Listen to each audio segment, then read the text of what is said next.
Hello my dear friends, इस video में हम हिंदी मीडियम के कुछ इम्पोर्टेंट एमसीक्यूज़ कर लेते हैं। ठीक है, तो इंग्लिश मीडियम हमने कंप्लीट कर लिया है। अब हिंदी मीडियम के कर लेते हैं कि संविधान सभा का गठन कब किया गया था। आंसर है बी 1946। कॉन्स्टिट्यूएंट असेंबली के अध्यक्ष कौन थे? डॉक्टर राजेंद्र प्रसाद। ठीक है, आंसर होगा इसका सी।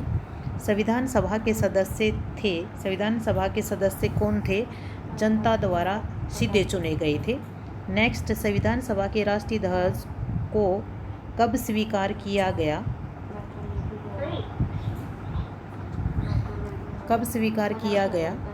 ये 22 जुलाई 1947 को।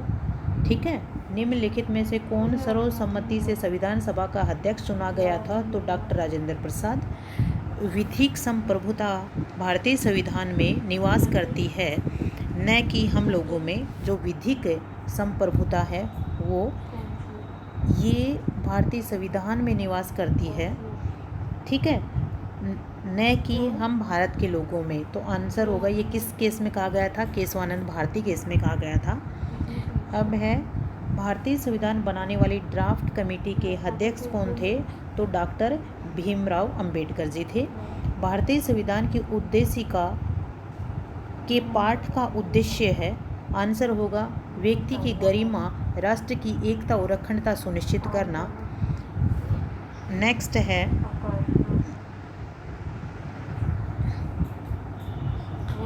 कि भारतीय संविधान कब लागू हुआ? 26 जनवरी 1950 को।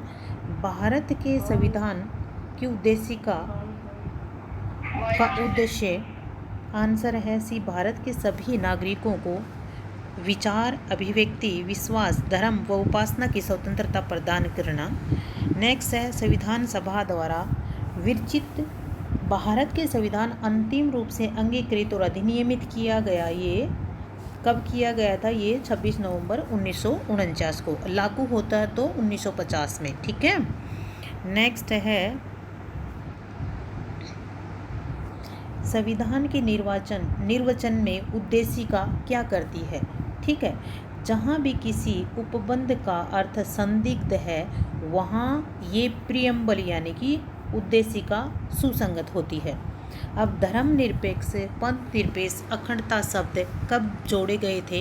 ये 42nd अमेंडमेंट से जोड़े गए थे। क्वेश्चन आता है कि उद्देशिका में आज तक कितनी बार अमेंडमेंट हो चुके हैं? तो एक बार अमेंडमेंट हुआ है।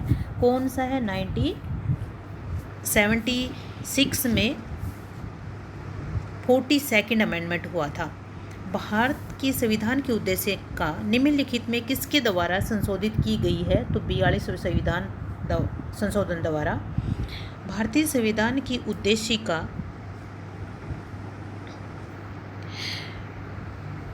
क्या इंगित करती है? ये प्राप्त किए जाने वाले लक्ष्यों के बारे में बताती है। उसके बाद है, निम्नलिखित में किस वाद में पंथ निरपेक्षता को भारतीय संविधान के मूलभूत लक्षण कहा गया है? ये असार्वभौमिक वर्सेस यूनियन ऑफ इंडिया एक इम्पोर्टेंट केस है। ठीक है, अब आते हैं, भारतीय गणतंत्र के संदर्भ में एक संप्रभु समाजवादी धर्मनिरपेक्ष प्रजातांत्रिक गणतंत्र है। किस केस में प्रस्तावना को यानी उद्देशिका को संविधान का अंग माना गया है? तो यह है केशवानंद भारती में। ठीक है, ये आंसर है इसका डी, केशवानंद भारती। ठीक है, अच्छा जी, किस में कहा गया था कि अंग नहीं है? ये इनरी बेरुबारी में कहा गया था। ठीक है, अब नेक्स्ट है, भारतीय संविधान में अब तक कितनी बार संशोधन हो चुका है? एक बार हुआ है। लेखक ने कहा कि भारतीय संविधान अर्ध परिसंघात्मक है, तो प्रोफेसर केसी वेहर ने कहा था। उसके बाद है, भारतीय संविधान की प्रस्तावना में महत्वपूर्ण प्रस्ताव निम्नलिखित नाम के अंतर्गत आया। तो भारत के लोग। ठीक है।